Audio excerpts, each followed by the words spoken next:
So to start the dish, heat the pan and use any oil of your choice.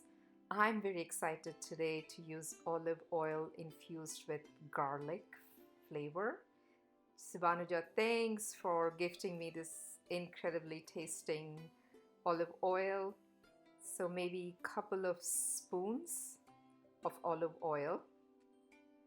I promised you a fennel beetroot dish. So start with adding fennel, a spoon and a half. Let it roast a little bit, but be careful not to burn the fennel. Toss it around. And time to add one small onion chopped.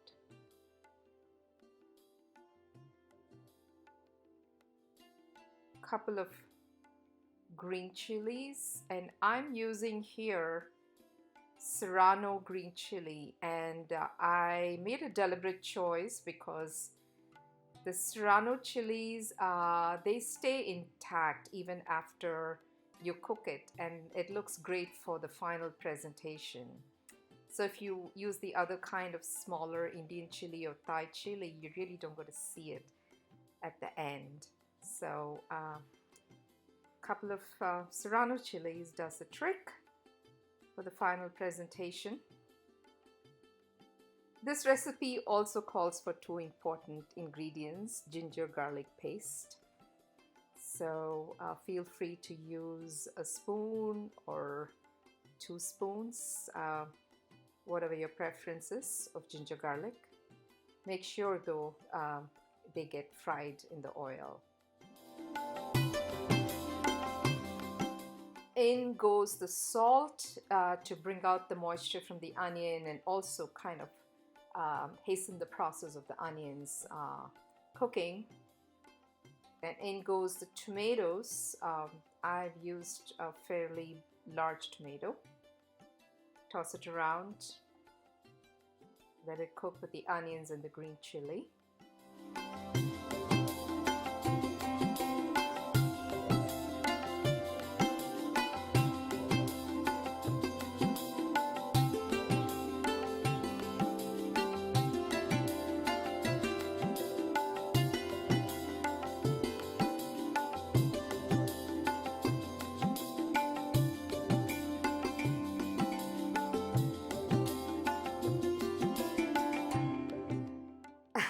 So you probably saw from my notes that I added a tablespoon of chili powder, but not too spicy, the medium level, because you already have the green chilies.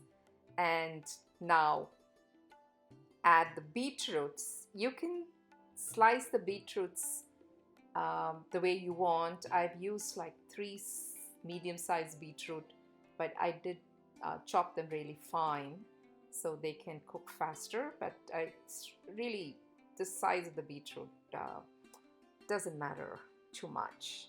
Your preference.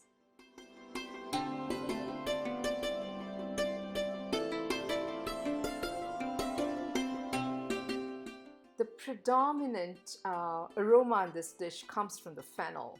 So I'm going to add a tablespoon of fennel.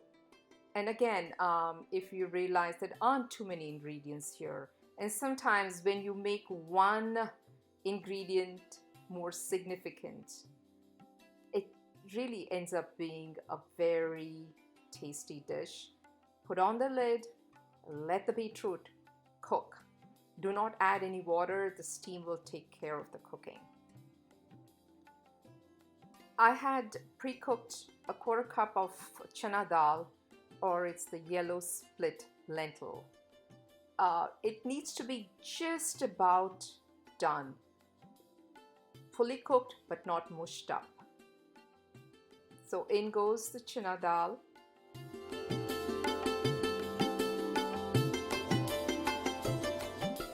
Watch the beautiful colors come together, the yellow, the red, and the green. Of course, I can't even describe the aroma of the fennel wafting through my kitchen. Just incredible.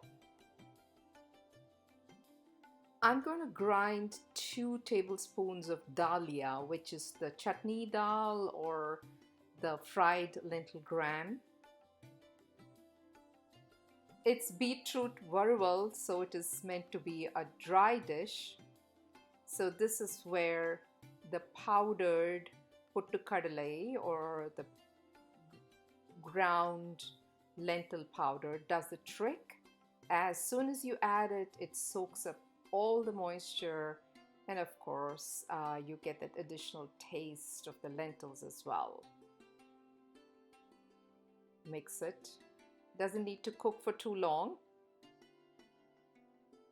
Just about maybe 30 seconds and it should be done. Here comes the final touch. Add generous amount of chopped cilantro and turn off the heat. Now it's done.